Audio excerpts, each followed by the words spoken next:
So here I am at the last parts of my cleanup.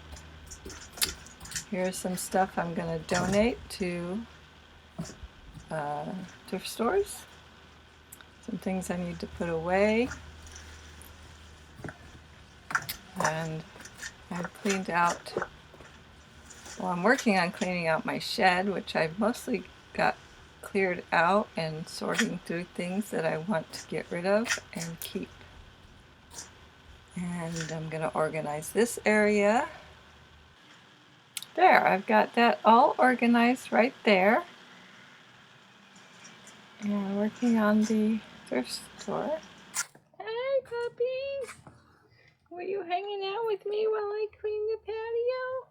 Yes, you were. Oh, good job.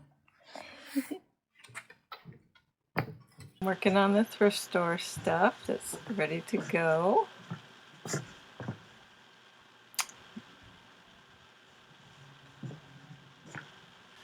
Ta-da! So this area is all cleaned up with some new gravel and my new rain barrel that I put together and put here.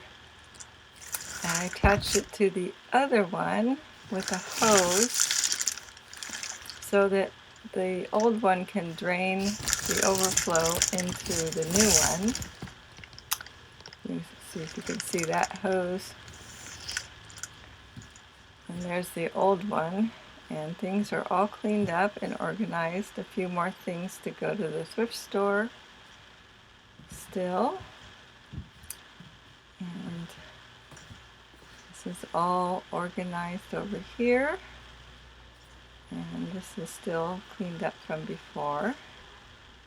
So I am all done with the major parts of this spring cleaning for this year. And there's Bodie again. Are we done?